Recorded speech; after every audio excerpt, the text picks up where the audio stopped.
Hello everyone, welcome back to Neeraj academy. कैसे हैं आप लोग? मैं बहुत अच्छा हूं। आई होप आप लोग भी अच्छे होंगे। चलिए आज हम शुरू करते हैं अपना नया चैप्टर, जिसका नाम है इंडिगो। ये चैप्टर नंबर 5 है। बहुत ही इंपॉर्टेंट चैप्टर है, इसलिए मैं इसे पहले लेकर के आ गया हूँ। इसके जो ऑथर है वो लुईस फिशर है। लुईस फिशर ने यह जो महात्मा गांधी के द्वारा लिखी गई एक पुस्तक जिसका नाम है the life of Mahatma Gandhi. इस पुस्तक से थोड़ा सा शीर्षक लेकर के आपको पढ़ने के लिए दिया गया है। यह कहानी चंपारण से है। चंपारण में महात्मा गांधी को क्यों आना पड़ा, राजकुमार शुक्ला कौन है जो महात्मा गांधी को यहाँ लेकर के आए, यहाँ किन किन नेताओं से मुलाकात होती है, क्या प्रोसीजर्स होते हैं, क्या चीजें होती हैं, उन चीजों के बारे में हम पढ़ेंगे। उससे पहले थोड़ी सी जानकारी इस चैप्टर के बारे में ले लेते हैं, फिर हम आगे बढ़ते हैं। पढ़ने वाले हैं फ्लैमिंगो बुक का चैप्टर नंबर 5, जिस चैप्टर का नाम है इंडिगो। और इस चैप्टर के जो ऑथर है ना, उनका नाम है लुईस फिशर। और ये जो चैप्टर है ना इंडिगो, ये एक छोटा सा पार्ट है उनके बड़े से स्टोरी बुक का, जिस स्टोरी बुक का नाम था the life of Mahatma Gandhi. ये एक बहुत ही मोटा सा बड़ा सा बुक था, और ये जो हमारा चैप्टर है इंडिगो, ये उस बुक का एक छोटा सा पार्ट है। मतलब उस बुक से कुछ पेजेस उठाए गए हैं, हमें वो पढ़ने हैं। हम इस चैप्टर को स्टार्ट करते हैं। तो ऑथर जो है ना, वो हमें बता रहे हैं कि वो सबसे पहली बार गांधी जी से 1942 में उनके आश्रम में मिले थे। वहां पे गांधी जी ऑथर को बताते हैं कि ऐसा क्या हुआ था जब गांधी जी ने डिसाइड किया कि इंडिया से ब्रिटिशर्स लोग को हटाना पड़ेगा, मतलब उनके देश से ब्रिटिशर्स को हटाना पड़ेगा। और गांधी जी ने ये सब 1917 में डिसाइड करा था। तो मतलब देखो, यहाँ पे जो गांधी जी ऑथर को बताएंगे ना 1942 में, वो अपने बारे में बताएंगे कि 1916 में और 1917 में उनके साथ क्या क्या हुआ था, जिसके बाद वो क्रांतिकारी बने या फिर उन्होंने डिसाइड किया कि ब्रिटिशर्स को उनके देश से निकालना चाहिए। तो यहाँ से तो अब हम लाइन बाय लाइन पूरी स्टोरी को पढ़ेंगे और समझेंगे। जो पॉइंट्स हैं, जो ईयर्स हैं, उन चीजों को पॉइंट आउट करते चलेंगे, लिखते चलेंगे, ताकि आपको वीडियो के देखने के बाद फिर आपको प्रॉब्लम ना हो। इस चैप्टर में सारी समस्याएं आपकी सॉल्व हो जाएं, इस तरह से आपको पढ़ते हुए चलना है। तो आइए शुरू करते हैं अपना video line by line. Video को लाइक करना बिल्कुल नहीं भूलेंगे, अपने दोस्तों के पास जरूर शेयर कर देंगे और कमेंट करके बताइएगा कि वीडियो आपको कैसा लगा। ठीक है, फिर मिलते हैं वीडियो के अंत में। देखते हैं। तो यहाँ से हम शुरू करते हैं। यहाँ पे गांधी जी ऑथर को बता रहे हैं कि दिसंबर के टाइम में 1916 में इंडियन नेशनल कांग्रेस का एक एनुअल मीटिंग था, जिसमें एक पीजेंट गांधी जी को बहुत ढूंढ रहा था। और वो जैसे ही गांधी जी को ढूंढ लेता है ना, तो वो पहले गांधी जी को अपना नाम बताता है कि उसका नाम राजकुमार शुक्ला है और वो चंपारण डिस्ट्रिक्ट से आया है। और इससे पहले गांधी जी ने कभी भी चंपारण डिस्ट्रिक्ट का नाम तक नहीं सुना था। चंपारण डिस्ट्रिक्ट में ना एक पुराना सिस्टम चला आ रहा था, जिसके अंदर चंपारण डिस्ट्रिक्ट में जितने भी पीजेंट्स थे ना, वो शेयर क्रॉपर थे। मतलब वो जितना भी अर्न करते हैं ना अपनी कमाई का या फिर खेती करके, उसमें से कुछ पार्ट उन्हें लैंडलॉर्ड्स को देना पड़ता था। राजकुमार शुक्ला भी जो गांधी जी से मिलने आए थे ना उस टाइम, वो भी एक पीजेंट ही थे। मतलब वो भी उन शेयर क्रॉपर में से एक थे, कि काफी ज्यादा डिटरमाइंड थे इस प्रॉब्लम को लेके। और वो उस कांग्रेस सेशन में इसलिए आए थे ताकि वो कंप्लेन कर सके वो जो सिस्टम चला आ रहा है उसके बारे में और उन लैंडलॉर्ड्स के बारे में, और ये भी बता सके कि उन लोगों के साथ कितना ज्यादा इनजस्टिस हो रहा है। उसी कांग्रेस सेशन में किसी ने उससे मतलब राजकुमार शुक्ला को कहा ना कि आप अपने प्रॉब्लम को गांधी जी को बताइए और वो आपके प्रॉब्लम को सॉल्व करने के लिए जरूर कुछ ना कुछ करेंगे। इसलिए राजकुमार शुक्ला गांधी जी को ढूंढ रहे थे और गांधी जी को ढूंढते ढूंढते वहां तक आ गए। और उसके बाद राजकुमार शुक्ला अपना सारा प्रॉब्लम, चंपारण डिस्ट्रिक्ट में जितने प्रॉब्लम चल रहा है ना, वो गांधी जी को बताते हैं। लेकिन उस टाइम गांधी जी थोड़ा बिजी थे, क्योंकि उनका मीटिंग था कानपुर में, और उस मीटिंग के बाद उन्हें दूसरी जगहों पे भी जाना था। लेकिन जो राजकुमार शुक्ला थे ना, क्योंकि वो बहुत ज्यादा डिटरमाइंड थे, तो वो भी गांधी जी के पीछे पीछे जाने लगते थे। जहाँ पे भी गांधी जी जाते थे, राजकुमार शुक्ला भी उनका परछाई बन के उनके पीछे पीछे जाते थे। उसके बाद जब राजकुमार शुक्ला गांधी जी से अहमदाबाद में मिलते हैं ना, तो गांधी जी काफी ज्यादा इंप्रेस हो जाते हैं राजकुमार शुक्ला का डिटर्मिनेशन को देखकर। इसके बाद गांधी जी कहते हैं कि अभी तो उन्हें कलकत्ता जाना है। तो वो राजकुमार शुक्ला से कहते हैं कि वो उन्हें कलकत्ता में ही मिले। वहीं से वो जब कलकत्ता में अपना काम कर लेंगे तो राजकुमार शुक्ला के साथ वो चंपारण चले जाएंगे। राजकुमार शुक्ला काफी टाइम तक कोलकाता में वेट करते हैं। उसके बाद जब गांधी जी अपना काम कंप्लीट कर लेते हैं, अपने काम से फ्री हो जाते हैं, फिर राजकुमार शुक्ला सबसे पहले गांधी जी को पटना ले जाते हैं। वहाँ पे जो शुक्ला होता है ना, वो गांधी जी को सबसे पहले राजेंद्र प्रसाद के घर ले जाता है। और तुम सब राजेंद्र प्रसाद को तो जानते ही होगे, जो कि कांग्रेस पार्टी के बाद में चल के प्रेसिडेंट भी बने थे। और क्योंकि उस टाइम राजेंद्र प्रसाद शहर गए हुए थे, उस घर पे नहीं थे, तो जो राजेंद्र प्रसाद के जो सर्वेंट होते हैं ना, वो शुक्ला को पहचानते थे और उन्हें पता था कि वो बार बार आ जाता है राजेंद्र प्रसाद से मदद मांगने, तो इसलिए वो उसे घुसने नहीं देते हैं। और क्योंकि वो गांधी जी को भी नहीं जानते थे, तो गांधी जी को भी घुसने नहीं देते हैं। और वो गांधी जी और राजकुमार शुक्ला को बाहर पर जमीन पे ही वेट करने के लिए बोलते हैं। और उन सर्वेंट को लगता है ना कि वो गांधी जी जो है वो भी कोई शेयर क्रॉपर ही है, पीजेंट ही है, क्योंकि वो भी राजकुमार शुक्ला के साथ आया है। और उस टाइम सर्वेंट्स को ये भी नहीं पता था कि वो जो गांधी जी है ना, वो अनटचेबल है कि नहीं है। गांधी जी को काफी ज्यादा प्यास लगा था ना, फिर भी वो उन्हें कुआं से पानी निकालने नहीं देते हैं, क्योंकि उस टाइम ये अनटचेबल वाला सिस्टम बहुत ज्यादा प्रिविलेंट था। लोग ये मानते थे कि कोई अगर अनटचेबल आदमी अगर उनके कुआं से पानी पी लेगा तो उनका जो पूरा कुआं है ना वो अशुद्ध हो जाएगा, उसके बाद वो डर्टी हो जाएगा और फिर उसके बाद उस कुएं से कोई भी पानी नहीं पी सकता है। उसके बाद गांधी जी डिसाइड करते हैं कि वो सबसे पहले तो मुजफ्फरपुर जाएंगे, जो चंपारण जाने वाले रास्ते के बीच में ही आता है, ताकि वो कंप्लीट इंफॉर्मेशन जान सके इस चंपारण वाले मैटर के बारे में। उसके बाद वो एक टेलीग्राम भेजते हैं प्रोफेसर जेडी कृपलानी को, जो कि ना मुजफ्फरपुर में ही एक कॉलेज के प्रोफेसर थे और वो क्योंकि ब्रिटिश गवर्नमेंट के अंदर भी काम करते थे। और उसके बाद गांधी जी अप्रैल 15, 1917 को, और उस टाइम जेडी कृपलानी उनका मतलब गांधी जी का काफी टाइम से वेट कर रहे थे, वो भी बहुत सारे स्टूडेंट्स के साथ। उसके बाद जो गांधी जी होते हैं ना वो प्रोफेसर जेडी कृपलानी के घर पे 2 दिन रुकते हैं, जो कि उनके लिए काफी सरप्राइजिंग बात थी, क्योंकि वो जो प्रोफेसर थे ना वो ब्रिटिश गवर्नमेंट के अंदर ही एक स्कूल के टीचर थे। और ये बात गांधी जी के लिए काफी एक्स्ट्राऑर्डिनरी बात थी कि वो एक ब्रिटिश गवर्नमेंट के अंदर काम करने वाले इंसान के घर पे रुक रहे हैं। कि उस टाइम जो छोटे छोटे जगहों पे, छोटे छोटे शहरों पे जो लोग होते हैं ना वो एडवोकेट्स ऑफ होम रूल, मतलब कि जो फ्रीडम फाइटर होते हैं ना उनके सपोर्ट नहीं करते, उन्हें ठहरने के लिए जगह नहीं देते, उनकी किसी भी तरह से हेल्प नहीं करते हैं। और यहाँ पे एक गवर्नमेंट के अंदर काम करने वाला प्रोफेसर उन्हें अपने घर पे ठहरने दे रहा था कि दूसरा कोई भी इंसान एक फ्रीडम फाइटर के लिए सिंपैथी नहीं शो करता उस टाइम पे, क्योंकि अगर कोई भी हेल्प करेगा ना तो उसके ऊपर खुद ना टाइप का प्रॉब्लम्स, कितना टाइप का खतरा आ जाता ना। उस टाइम इंडियंस बहुत ज्यादा डरते थे ब्रिटिशर्स से। जैसे ये न्यूज फैलता है ना कि गांधी जी चंपारण आ रहे हैं वहां के शेयर क्रॉपर्स को हेल्प करने के लिए, बहुत सारे शेयर क्रॉपर चंपारण से मुजफ्फरपुर आने लगते हैं। और उसके बाद मुजफ्फरपुर के लॉयर्स गांधी जी को पूरे सिचुएशंस के बारे में बताते हैं और ये भी बताते हैं कि वो शेयर क्रॉपर से कितना ज्यादा पैसा फीस चार्ज करते हैं, वो कैसे कैसे कोर्ट में केस लड़ते हैं। गांधी जी को जैसे ही पता चलता है कि वो जो लॉयर्स है वो उन शेयर क्रॉपर से बहुत ज्यादा फीस चार्ज करते हैं, तो वो एकदम गुस्से में उन सारे लॉयर्स को डांट देते हैं कि तुम लोग को शर्म नहीं आता, तुम लोग इतना ज्यादा फीस कैसे चार्ज कर सकते हो। उसके बाद गांधी जी कहते हैं ना कि मैं इस कंक्लूजन पे आया हूँ कि अब लोगों को, जितने भी शेयर क्रॉपर्स हैं, उन्हें लॉ कोर्ट्स में जाना बंद कर देना चाहिए, क्योंकि वहां पे जाकर उन्हें कुछ खास ज्यादा फायदा नहीं होता है। जब ये जो फार्मर्स है, जब ये शेयर क्रॉपर्स है, यही इतना ज्यादा डरे हुए हैं उन लैंडलॉर्ड से, तो कोर्ट इनकी हेल्प कैसे कर सकता है। और तुम लोग की सबसे बड़ी प्रॉब्लम यही है ना कि तुम लोग को सबसे पहले अपना डर खत्म करना पड़ेगा, जो कि तुमने मन में पाल के रखा है उन ब्रिटिशर्स और लैंडलॉर्ड के लिए। उसके बाद हमारी ये स्टोरी के जो ऑथर है ना वो हमें बताते हैं कि एक्चुअल प्रॉब्लम क्या है। जो चंपारण का जितना भी कल्टीवेटेड वाला लैंड था, जहाँ पे खेती किया जा सकता था, फार्मिंग किया जा सकता था ना, वो सब इंग्लिशमैन या फिर कह सकते हो ब्रिटिश लैंडलॉर्ड्स ने कब्जा करके अपने पास रखा हुआ था। और वहां पे जो लोग काम करते थे, जो शेयर क्रॉपर्स काम करते थे ना, उन्हें काफी कम पे किया जाता था और वहां का जो मेन क्रॉप था ना वो इंडिगो था। और वहां पे फार्मर जितना भी प्रोड्यूस करते थे ना उसका 15% वो अपने पास रख लेते थे, मतलब कि लैंडलॉर्ड अपने पास रख लेते थे एज अ रेंट, जो कि 15% क्रॉप बहुत ज्यादा होता है। और वहां पे ऐसा इसलिए चल रहा था क्योंकि वहां पे एक बहुत ही पुराना लॉन्ग टर्म कॉन्ट्रैक्ट किया हुआ था। और उसके बाद लैंडलॉर्ड को जैसे ही पता चलता है ना कि जर्मनी में सिंथेटिक इंडिगो बनना शुरू हो गया है और अब इंडिगो का जो डिमांड है ना वो बहुत ज्यादा गिरने वाला है, अब इंडिगो का ज्यादा वैल्यू नहीं होगा, तो वो सोचते हैं कि वो 15% प्रोडक्ट रख के क्या ही फायदा उनसे, मतलब 15% जो प्रोड्यूस करते थे, वो इंडिगो जो प्रोड्यूस करते थे वो रख के क्या फायदा, उन्हें ज्यादा फायदा तो होगा नहीं। इसलिए वो डिसाइड करते हैं पीजेंट्स के साथ एक गेम खेलने का। लैंडलॉर्ड्स फार्मर के पास जाते हैं और कहते हैं कि वो जो 15% उन्हें जो वो प्रोड्यूस करते देना पड़ता है ना उससे वो उन्हें फ्री कर देंगे, बदले में फार्मर को, उन ब्रिटिशर्स को, मतलब उन लैंडलॉर्ड को कुछ पे करना पड़ेगा एज अ कंपनसेशन, क्योंकि उन फार्मर को कुछ पता तो नहीं था कि इंडिगो का वैल्यू गिरने वाला है, अब उन्हें ज्यादा फायदा वैसे भी नहीं होने वाला है, उन्हें ये सब के बारे में नहीं पता था। तो वो खुश हो जाते, उन्हें लगता है कि ये अच्छा डील है उनके लिए और इसलिए वो एग्री कर लेते हैं। वो लोग तो खुश थे कि अब उन्हें अपना 15% प्रोड्यूस नहीं देना पड़ेगा, उन्हें क्या पता था कि अब सिंथेटिक फार्मिंग हो चुका है, अब क्रॉप का वैल्यू गिरने वाला है। इसलिए काफी पीजेंट्स ने, काफी शेयर क्रॉपर ने उनकी बात मान ली, मतलब लैंडलॉर्ड की बात। और उसके बाद जब बाद में उन्हें पता चला सिंथेटिक फार्मिंग के बारे में और ये पता चला कि इन लैंडलॉर्ड ने उन्हें चीट किया है और अब उन सारे शेयर क्रॉपर्स को अपना सारा कंपनसेशन वापस चाहिए था, तो ये सब बात हमें ऑथर इस स्टोरी में बता रहे हैं। उसके बाद गांधी जी वहां पहुंचते हैं और फैक्ट्स इकट्ठा करना शुरू कर देते हैं। उसके बाद वो सबसे पहले ब्रिटिश लैंड एसोसिएशन में जाते हैं और वहां पे उनके सेक्रेटरी गांधी जी को कोई भी इंफॉर्मेशन देने से साफ मना कर देते हैं। वो कहते हैं वो किसी भी आउटसाइडर को कोई भी तरह का इंफॉर्मेशन नहीं देने वाले हैं। उसके बाद गांधी जी कहते हैं कि वो कोई आउटसाइडर नहीं है। उसके बाद वो ब्रिटिश कमिश्नर के पास भी जाते हैं, तेलुगु डिवीजन के, और वहां पे भी वो जो कमिश्नर होता है ना वो गांधी जी को बुली करते हैं, बहुत परेशान करते हैं और सजेशन देते हैं कि वो उस जगह को छोड़ के चले जाए। गांधी जी उस जगह को छोड़ के नहीं जाते हैं बल्कि वो मोतिहारी चले जाते हैं। और तुम लोग को मैं बता दूं कि जो मोतिहारी है ना वो चंपारण का कैपिटल था उस टाइम पे, और वहां पे वो कुछ लॉयर्स के साथ एक घर पे जाते हैं और उस घर को ही अपना हेडक्वार्टर बना लेते हैं। यार हद है, मतलब तब से मैं चपड़ किए जा रहा हूँ। देखो पीछे मैंने कई बार दो बार वर्ड को बोल दिया है, जब मैं वीडियो रिकॉर्ड कर रहा था तब मेरे को पता चला,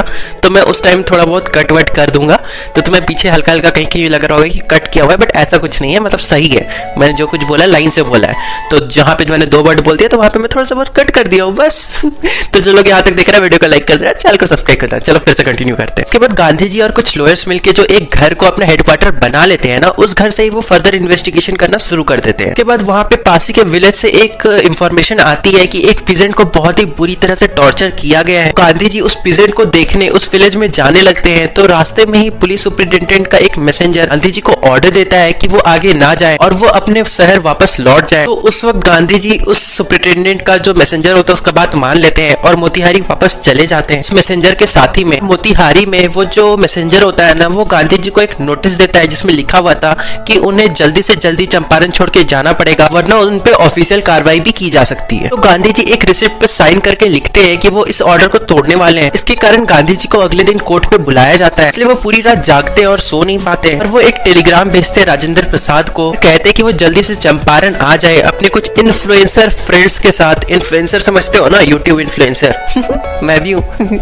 जस्ट किडिंग। थी में गांधी जी जो होते हैं ना, वो सारा रिपोर्ट उस स्टेट के जो हेड होते हैं वायसराय, उनके पास भेजते हैं। तो अगले दिन गांधी जी को कोर्ट में ले जाया जा रहा होता है, तो काफी सारे पीजेंट मोतिहारी में पहुंच जाते हैं और उनमें से कई सारे पीजेंट्स तो गांधी जी को जानते भी नहीं थे, बस वो ये जानते थे कि एक गांधी जी नाम का पर्सन है जो उनकी हेल्प करने के लिए वहां आया है। पर जो अथॉरिटीज और पुलिस है ना, वो गांधी जी को बहुत ज्यादा परेशान कर रही है, इसलिए वो सभी पीजेंट्स मोतिहारी में आके जमा हो जाते हैं और वे सभी कोर्ट रूम के सामने डेमोन्स्ट्रेट करने लग जाते हैं। और वहां पे हजारों की भीड़ देखकर गांधी जी को समझ में आ जाता है कि अब ब्रिटिशर्स का डर इंडिया में खत्म होते जा रहा है। अब वो दिन दूर नहीं जब इंडिया का कोई भी व्यक्ति इन ब्रिटिशर्स से नहीं डरेगा। और उस टाइम पे वहां के जो ब्रिटिश ऑफिसर्स थे ना, वो वहां पे बिल्कुल ही पावरलेस फील कर रहे थे, क्योंकि वो सभी इस सिचुएशन को कंट्रोल नहीं कर पा रहे थे, वो उनके हाथ से निकलते जा रहा था। इसलिए जो गांधी जी होते हैं ना, वो उस क्राउड को संभालने के लिए, ताकि कुछ दंगा वंगा नहीं हो जाए, वो उल्टा उन ब्रिटिश ऑफिसर्स की हेल्प करते हैं। और ये चीज सबूत था कि जो ब्रिटिशर्स की मनमानी है ना, कि वो जो चाहे वो कर लेंगे, वो अब नहीं हो सकता है और अब ब्रिटिशर्स की मनमानी नहीं चलने वाली है। और उसके बाद ब्रिटिश गवर्नमेंट काफी ज्यादा कंफ्यूज हो जाती है और जो गवर्नमेंट के लॉयर्स थे ना, जो गांधी जी के अगेंस्ट थे, जो ब्रिटिश लॉयर्स थे, वो रिक्वेस्ट करते हैं कि ये ट्रायल का डेट आगे बढ़ा दिया जाए, क्योंकि आज कोई भी डिसीजन नहीं लिया जा सकता। और साथ ही में गांधी जी ओपोज करते हैं इस डीले को और कहते हैं कि हाँ, उन्होंने जानबूझकर उस ऑफिशियल नोटिस को ओबे नहीं किया। और वो ये भी कहते हैं कि वो किसी भी लोगों के सामने एक लॉ ब्रेकर का इमेज नहीं सेट करना चाहते हैं। उन्होंने अपनी अंतरात्मा की आवाज सुनी, उन्हें जो सही लगा उन्होंने वही किया। और इसलिए गांधी जी कहते हैं कि वो उस लॉ को ओबे नहीं किए और ना ही करेंगे जिसमें लिखा हुआ था कि उन्हें जल्दी से जल्दी चंपारण छोड़ के जाना पड़ेगा। और उस टाइम पे जो जज होता है ना, वो कई दिनों तक कोई भी डिसीजन नहीं ले पाता है, इसलिए गांधी जी को एकदम फ्री कर दिया जाता है। मतलब अब वो फ्रीडम के साथ चंपारण डिस्ट्रिक्ट में रह सकते हैं। उस टाइम पर जो राजेंद्र प्रसाद होते हैं ना, और उनके साथ में काफी सारे इन्फ्लुएंसर दोस्त और काफी सारे लॉयर्स भी बिहार में आ जाते हैं। उसके बाद वो सारे लोग गांधी जी के साथ बातें करते हैं, कंसल्ट करते हैं। और उसके बाद गांधी जी कहते हैं कि अगर वो अरेस्ट हो गए तो वो लोग क्या करेंगे, मतलब कि अगर मैं जेल चला गया तो तुम लोग क्या करोगे। तो लॉयर्स कहते हैं कि अगर ऐसा होता है तो वो अपने अपने घर चले जाएंगे। गांधी जी कहते हैं तो फिर जो शेयर क्रॉपर के साथ इनजस्टिस हो रहा है उसका क्या। उसके बाद जो जितने भी लॉयर्स होते हैं ना, सब आपस में बातें करने लगते हैं।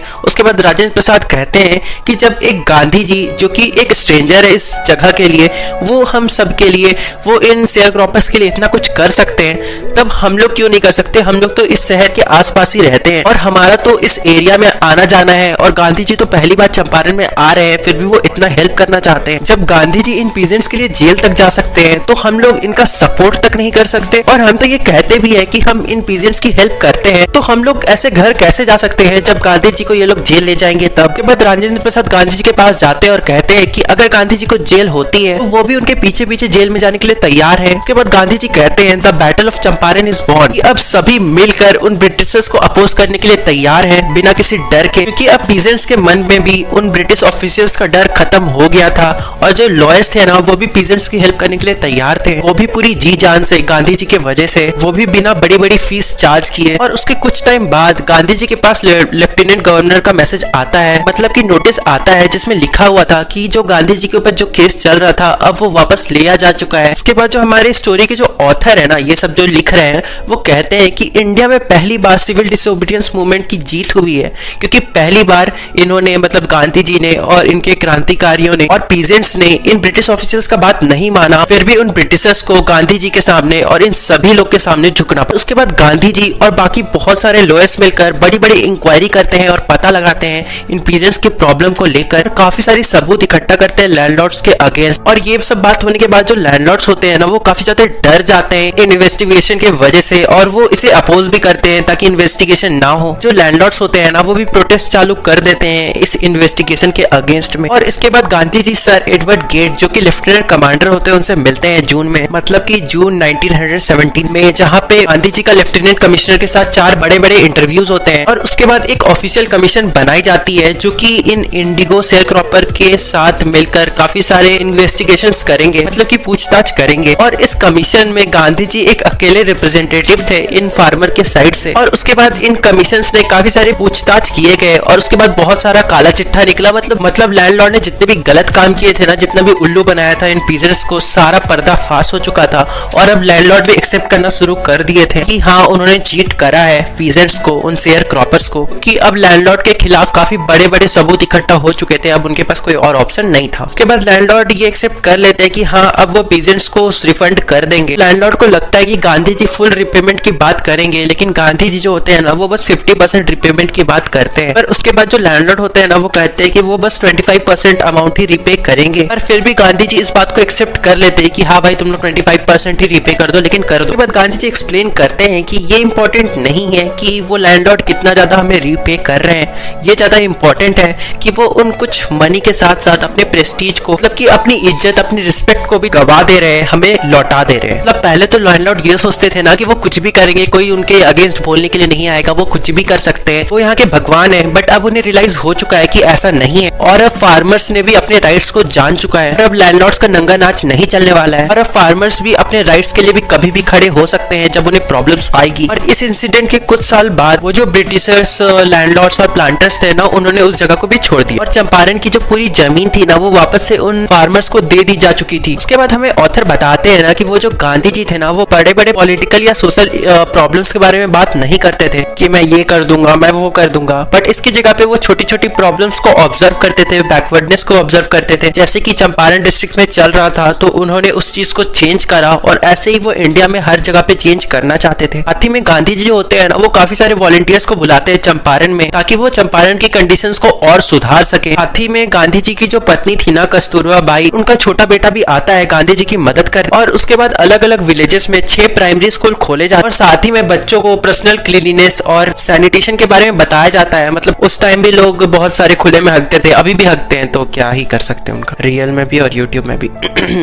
आगे बात करते हैं। गांधी जी कुछ डॉक्टर्स को भी बुलाते हैं वहां पे वॉलंटियर करने के लिए, क्योंकि चंपारण में हेल्थ कंडीशन लोगों की काफी ज्यादा खराब थी। तो जो डॉक्टर्स होते हैं ना वो कैस्टर ऑयल हो गया, सल्फर ऑइंटमेंट, क्वाइन ऑयल, ये सभी लाते हैं ताकि लोगों की हेल्थ कंडीशन में थोड़ा इंप्रूवमेंट लाया जा सके चंपारण के लोगों में। गांधी जी ये भी नोटिस करते हैं कि वहाँ के जो वुमेन्स है ना उनका क्लोथिंग कंडीशन काफी ज्यादा खराब है। वो अपनी वाइफ कस्तूरबा गांधी को भेजती है उन वुमेन से बात करने के लिए। साथ ही में जब गांधी जी इतने टाइम तक चंपारण में रुके हुए थे ना तो वो लॉन्ग डिस्टेंस वॉच रखने के लिए अपने आश्रम में भी उन्होंने जुगाड़ लगाया हुआ था। मतलब उन्हें टाइम टू टाइम पता चलते रहता था कि उनके आश्रम में क्या चल रहा है। गांधी जी चंपारण से ही काफी सारे मेल्स भेजते थे, इंस्ट्रक्शंस भेजते थे अपने आश्रम में, और अपने आश्रम के फाइनेंशियल अकाउंट्स भी मंगवाते रहते थे। ऑथर में बताते हैं कि ये जो चंपारण इवेंट था ना गांधी जी के टाइम का, बहुत ही इंपॉर्टेंट इवेंट था उनके लाइफ में भी, हम सभी के हिस्ट्री के लिए भी, कि यहीं से गांधी जी को अच्छे से समझ में आ गया था कि अब हमें ब्रिटिशर्स को इंडिया से निकालना ही होगा। गांधी जी ने वहां के लोगों को ये भी समझाया था कि ये जो ब्रिटिशर्स है ना ये हमें ऑर्डर नहीं दे सकते कि हमें खुद के कंट्री में क्या करना है। में ऑथर ये भी बता रहे हैं ना कि गांधी जी बस पीजेंट्स की इसमें हेल्प नहीं करते हैं कि वो बस पीजेंट्स को लैंडलॉर्ड की एक्सप्लॉयटेशन से बचा सके, बल्कि इसके अलावा वो उन पीजेंट्स की डे टू डे प्रॉब्लम को भी सॉल्व करते हैं। यही गांधी जी का तरीका था जिसमें वो अपने पॉलिटिक्स के साथ साथ लोगों की प्रॉब्लम्स को भी सॉल्व कर देते थे। हमें ऑथर एक और इंसिडेंट के बारे में बताते हैं कि जब चंपारण में ये सब चल रहा था तभी चार्ल्स फ्री एंड्रयू नाम का एक ब्रिटिश फॉलोअर गांधी जी को गुड बाय कहने आए थे। गांधी जी के जितने भी दोस्त थे ना, लॉयर्स दोस्त, तो वो गांधी जी से इंसिस्ट करते हैं कि वो एंड्रयू को वहीं पे रुकने के लिए बोल दे ताकि उनकी बहुत सारी हेल्प हो जाएगी, कि एंड्रयू एक ब्रिटिशर है, एंड्रयू चंपारण में उन सभी लोगों की बहुत सारी हेल्प कर पाएगा। और जो एंड्रयू होते हैं ना वो भी वहां पे रुकना चाहते थे, गांधी जी उन्हें अलाउ कर दे तो। पर गांधी जी अपने लॉयर फ्रेंड के सजेशन को बिल्कुल भी नहीं मानते और अपोज करते और कहते हैं कि हमारी लड़ाई ब्रिटिशर्स के साथ ही है, और हम अगर किसी ब्रिटिशर को ही, मतलब एक इंग्लिशमैन को ही अपने साइड में लेके लड़ेंगे तो ये सिर्फ हमारी वीकनेस को शो करेगा कि हम खुद से कुछ नहीं कर पाते। हमें अपने आप पे ही रिलाई करना चाहिए और हमें खुद की प्रॉब्लम्स को खुद से सॉल्व करनी चाहिए। और गांधी जी ये भी कहते हैं कि हम सभी को अपने खुद पे भरोसा रखना चाहिए, हमें अपने आप से ही इस लड़ाई को जीतना होगा। हमें मिस्टर एंड्रयू को यूज नहीं करना चाहिए सिर्फ हमारे लिए, सिर्फ इसलिए क्योंकि वो एक इंग्लिश मैन है। और इस तरह से गांधी जी जो होते हैं ना, वो सभी को सेल्फ रिलायंस से ऊपर एक लेसन देते हैं। इस इंसिडेंट से ये सिखाते हैं ना कि हमें खुद पे डिपेंड होना चाहिए, मतलब भाई आत्मनिर्भर बनो। यार लोग अलग ही मीम बना देते हैं यार। उसके बाद ऑथर कहते हैं कि सेल्फ रिलायंस और गांधी जी ने मदद करी थी ना पीजेंट्स की, और इंडिपेंडेंस सब एक दूसरे से जुड़े हुए हैं। हमारे इंडिया को इंडिपेंडेंस इन सभी चीजों के कारण ही, इन सभी लोगों के कारण ही मिली है। And this is how our chapter ends. तो so finally our chapter has been finished.